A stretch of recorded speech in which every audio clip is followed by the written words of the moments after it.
10వ తరగతి పరీక్షలకు సిద్ధమవుతున్న ప్రభుత్వ పాఠశాల విద్యార్థులు ఆత్మవిశ్వాసం నింపేందుకు వారి మానసిక వికాసం కోసం ఇబ్రహీంపట్నం పోలీస్ శాఖ మరియు విద్యాశాఖ సంయుక్తంగా స్ఫూర్తి కార్యక్రమం నిర్వహించాయి.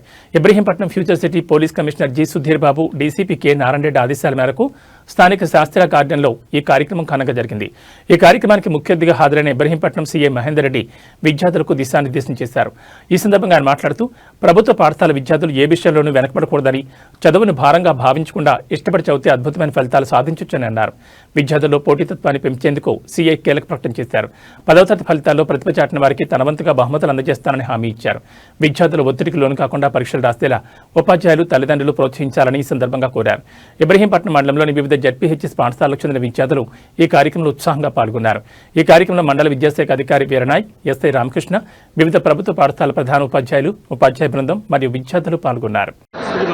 గుడ్ ఆఫ్టర్నూన్ అబ్బా. ఈరోజు ఇబ్రహీంపట్నం మండల పరిధిలోని ప్రభుత్వ పాఠశాల యొక్క 10వ తరగతి విద్యార్థులకు రాబోయే ఎస్ఎస్సి ఎగ్జామ్స్కి సంబంధించి మోటివేషన్ ఇవ్వాలనే ఆలోచనతో మోటివేషన్ స్పీకర్ వేణుగోపాల్ రెడ్డి గారి యొక్క సౌజన్యంతో, అదేవిధంగా మండల్ ఎడ్యుకేషన్ ఆఫీసర్ ఏరియా నాయక్ గారి యొక్క సౌజన్యంతో, వాళ్ళ యొక్క సపోర్ట్తో ఈ యొక్క ఇబ్రహీంపట్నం మండలానికి సంబంధించినటువంటి వివిధ గ్రామాల్లో ఉన్నటువంటి ప్రభుత్వ పాఠశాలకు సంబంధించినటువంటి ఎస్ఎస్సి పిల్లలందరినీ కూడా ఈరోజు ఈ యొక్క ఇబ్రహీంపట్నంలోని శాస్త్ర గార్డెన్కి పిలిపించి ఇక్కడ ఒక మోటివేషన్ క్లాస్ని మేము చేపించడం జరిగింది.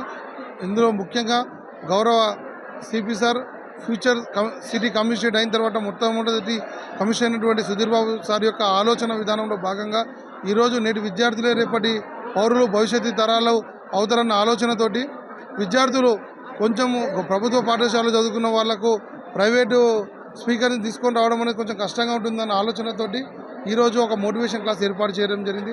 దీని యొక్క ముఖ్యమైన ఉద్దేశం, పిల్లలు ఈరోజు మనం చూస్తూ ఉంటే ఆన్లైన్ గేమ్స్కి కావచ్చు, ఇన్స్టాగ్రామ్కి కావచ్చు, స్నాప్చాట్కి కావచ్చు, సోషల్ మీడియా ప్లాట్ఫామ్కి చాలా తొందరగా అట్రాక్ట్ అవుతూ వాళ్ళు చేయవలసినటువంటి పనిని చేయకూడని పనికి సమాజానికి మనం దూరం పెట్టాల్సిన దానికి దగ్గర అవుతూ ఉన్నారన్న ఆలోచనతోటి ఈరోజు అందులో నుంచి వాళ్ళని బయటికి తీసుకొని రావాలన్న ఆలోచనతో నెక్స్ట్ రాబోయే మార్చిలో ఉన్నటువంటి వాళ్ళకు ఎస్ఎస్సి ఎగ్జామ్స్కి ఏ రకంగా ప్రిపేర్ కావాలి, ఏ రకంగా చదువుకోవాలి, అదేవిధంగా ఏ రకంగా ధైర్యంగా ఉండాలన్న దాన్ని మేము ఈరోజు స్పష్టంగా వాళ్ళకి చెప్పడం జరిగింది. జీవితంలో గెలుపోవటంలు ఉంటాయి, పాస్ అవ్వడం, ఫెయిల్ అవ్వడం ఉంటాయి, కానీ జీవితం అనేది ఎప్పుడు కూడా నిలబడాలి, అది మంచి దూరంలో పోవాలి. ఒక 1000 అడుగులైనా ఒక అడుగుతో నేను సాధ్యమవుతుందని చెప్పి ఈరోజు పిల్లలకు మేము చెప్పడం జరిగింది. ఈ స్థాయిలో వాళ్ళకు చెప్పడంతో ఇన్ ఫ్యూచర్లో వాళ్ళు మరింత ఇన్స్పైర్ అయ్యి ఎస్ఎస్సిలో మేము చాలామంది విద్యార్థులతో మాట్లాడినప్పుడు ఎస్ సార్ మేము ఖచ్చితంగా చదువుతాము, ఎగ్జామ్స్ రాయడానికి ప్రిపేర్ అవుతాం, పాస్ కావాలన్న ఆలోచన కాదు, ఎగ్జామ్స్ బాగా రాయాలని మేము ప్రిపేర్ అవుతామని చెప్పి చాలామంది విద్యార్థులు చెప్పడం జరిగింది. ఈ ప్రాంతంలో ముఖ్యంగా హైదరాబాద్ నగరానికి ఆనుకొని ఉన్న ప్రాంతం, ఈ ప్రాంతంలో చదువుకోవడానికి చాలా ఎడ్యుకేషన్ హబ్ ఉన్నప్పటికీ బయటి వాళ్ళు వచ్చి ఇక్కడ చదువుకోవడం మనం చూస్తూ ఉన్నాం. ఈ పట్టణంలో చాలామంది పిల్లలు వేరే దారిలో పోతున్నారన్న దాన్ని మేము పోలీసు వారం ఈరోజు గమనించి దాని నుంచి దూరంగా ఉంచి వాళ్ళకు మంచి భవిష్యత్తుని ఇవ్వాలన్న ఆలోచనతో ఈ యొక్క ప్రోగ్రాం పెట్టడం జరిగింది. Thank you.